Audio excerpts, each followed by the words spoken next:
Hi guys, I'm Rob, this is Pixel Lab, where the Nintendo collecting journey continues. In this week's video, I'd like to show you a couple of things that I managed to pick up. It's been relatively slow out there for the last couple of weeks. I haven't encountered many things in the wild, but all the stuff I did get here is mostly from eBay, Facebook Marketplace, and a second-hand pawn shop called Cash Converters here in Australia. Not a huge fan of going to cashies, as it's known here, due to the fact that they have ridiculously high prices on some of this stuff. But nonetheless, I still pick up things here and there, because ideally as a collector, I like to see the condition that I'm getting prior to paying for it. A lot of the stuff on eBay and things like that, you don't get to see the condition of the product. They do take a few shots here and there, but you can't actually handle it and, see it in person, so it could be a little bit deceiving. So I try to avoid eBay as much as possible, but it is one of my going to places if I can't find things locally. So let's take a look at what I picked up. First of all, I did pick up Star Fox 64 3D on a Nintendo 3DS. I'm pretty sure this is like a remake of the Nintendo 64 version. I have not played this just yet. I did only receive this like a couple days ago, so I just put it on the pile. So this came complete with its original menu in very good condition. I did buy this on eBay. I think I paid around $19, $20, which wasn't a bad price due to the fact that a lot of them are going for around $30-$40, and they're not very common here in Australia as well. I haven't really seen many of these floating around, so I was pretty happy to get this one. Like I said, it is in very, very good condition. The manual's good condition, the cover is in good condition, the cartridge itself is pretty clean. The only thing that's probably slightly damaged is probably just the front cover, but even then, that's still very good compared to some of the other stuff that you normally encounter. So that's the first thing I got. I will be popping this in and having a look at the game itself. I was always a huge fan of Star Fox, or Lilac Wars as it was known here, on the Nintendo 64. I played the hell out of that game. I must have beat that game at least 10 to 15 times in my lifetime. Because when I was growing up, I didn't really get too many games. Most of the games I got were for my birthday or Christmas, or my brother would get them for his birthday or Christmas. So whenever we did get a game, we usually played the hell out of them. Because for us, it was a long time between games, so when we did get games, we really, really played them and, pretty much mastered them. We could probably enter speedruns back in those days, because we knew every single inch, every single level, every mystery, things like that. So I did actually enjoy Star Fox on the 64 a lot. The next thing I got is Defender of the Crown on the NES. I picked this up, as you can see, from Cash Converters for $25. The cartridge itself is in reasonably good condition. The label on is pretty much perfect. No scratches, no fading, nothing like that. Had a quick squiz at what the game actually involves on YouTube, and it's pretty much like a jousting, sword fighting game. Nothing too spectacular, but then again, a lot of the games on the NES weren't spectacular. So it'll still be nice to pop this in and have a little play with it. Bring back those nostalgic memories of the 8-bit era. Whilst I'm at it, I might as well get rid of the price sticker on it. They do annoy me quite a lot. And it's always very, very satisfying to remove stickers off of things. Well, I find it very satisfying anyway. Especially when they come away clean. It's always nice when they put the sticker on the plastic. Sometimes they put it on the label, which is very annoying, because you have to be really, really careful removing that sticker, or sometimes it'll just even take that label off. So someone was actually quite considerate on plastering this crap all over it. So there's that. There's another little one here. These come off really easy because they don't have really much of adhesive on them. So that's the other thing that I picked up. Like I said, I am going to pop this one in and have a bit of a play with it. I'll probably end up playing like 10 minutes of it before I get bored of it, but nonetheless, everything I pick up, I'll do actually attempt to play, even if it is for a short while, just to, check it out and, relive the old days, or just check out the graphics, things like that. I think the whole point of being a collector is actually experiencing these things. There's no point of just hoarding it and just keeping it on the shelf looking nice and pretty and things like that. I personally like to actually, play the games and see what they were like, and, relive those good old days of where games came from and how they progressed over time. So that's a pretty cool find as well. That'd definitely be added to my NES collection, which is slowly picking up steam as well. But yeah, around here in Australia especially, it is very hard to find NES cartridges, especially boxed ones, due to the fact that, you know, back in those days, the Australian population was very, very small. It was like under 19 million people. So there's not many cartridges that were actually produced or sold here.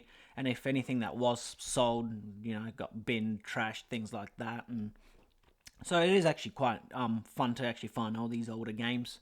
So I'm always on the lookout for them, and when I do find them, I definitely pick them up no matter what they are, whether they're bad or good. I'll always pick one up. And the next thing that I got is Lynx crossbow training on the Nintendo Wii with the Wii Zapper. I picked this up on Facebook Marketplace for $30. The box is in relatively good condition, not too much damage and wear on it. Probably a little bit of wear on the corners, but that's about it. Back of it's quite good as well. The good thing about this is that it is pretty much brand new. We'll take it out. The Zapper I don't think has been used at all.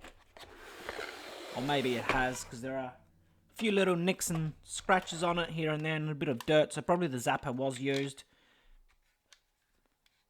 But it is all complete and all that. And like I said, in pretty good condition as well. It did include the manual.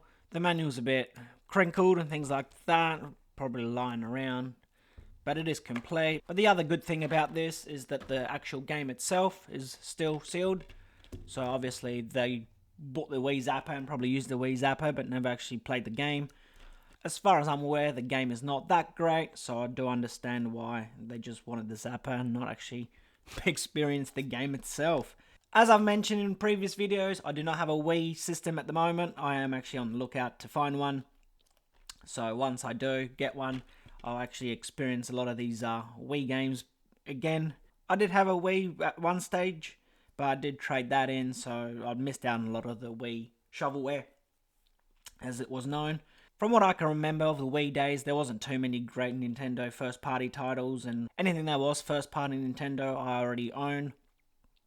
Things like that.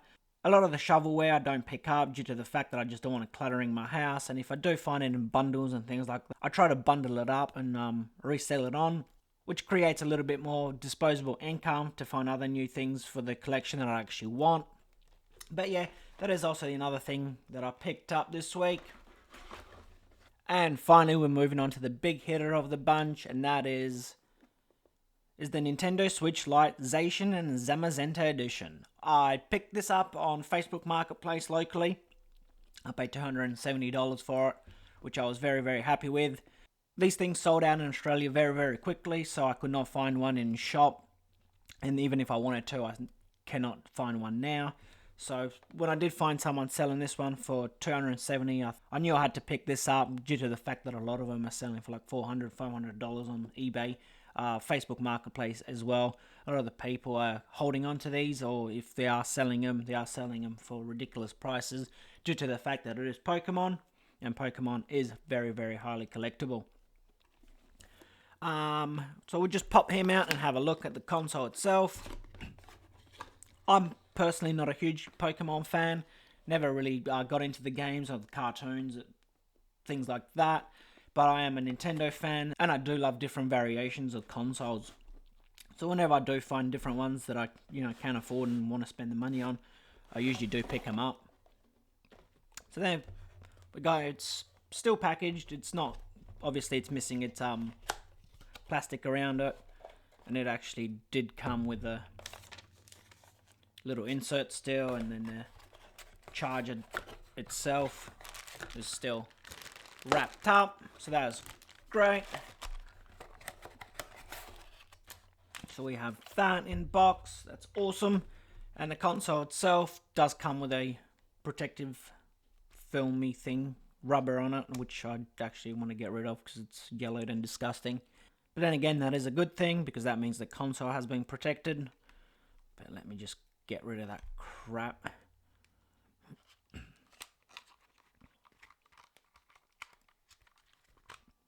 There it is. As you can see, it's yellow, disgusting, so I don't want that. That's secondhand. Bin that.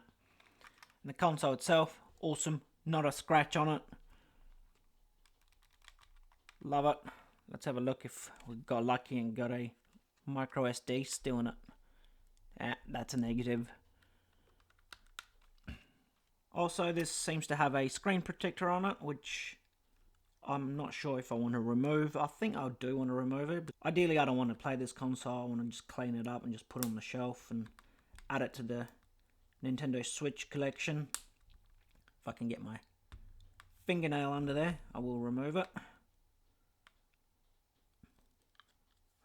And if I ever do decide to play with it, I've got spare screen protectors anyway. I prefer the glass ones anyway compared to the plastic ones, because at least the glass ones will protect the screen a bit more if you ever drop it or things like that. These are pretty useless. I don't even know why people buy these things. These were probably good for like the 3DSs and things like that, 2DSs where you use the stylus so you didn't scratch the actual screen. But apart from the Switch ones, you know, I'd rather have the glass ones on there. Now we'll see if it's got any power still in it. Ah, yeah, still got power. See if there's any games installed on it. So yeah, like I said, very happy to find this one. You don't come across these things very often, especially at, you know, $260. That is actually like below the retail price. I think when they first came out, they were about $300, and after they sold out, they pretty much skyrocketed to about $400 or $500. So finding them at this price was pretty good. By the looks of it, it has been formatted, so there's no point of me, you know, going into it. I don't think there's anything installed on it. Most people, when they sell these things, they tend to format them due to the fact that they don't want people playing the games that they have potentially downloaded or knowing what games they were playing. So all in all, I'm pretty happy with this little buy. Let's give it a... Let's turn him off. There it goes. As you can see, it's got a pretty cool design on it. I'm not a huge fan of it, but it is going to be one of those rarer consoles once the Nintendo Switch cycle ends.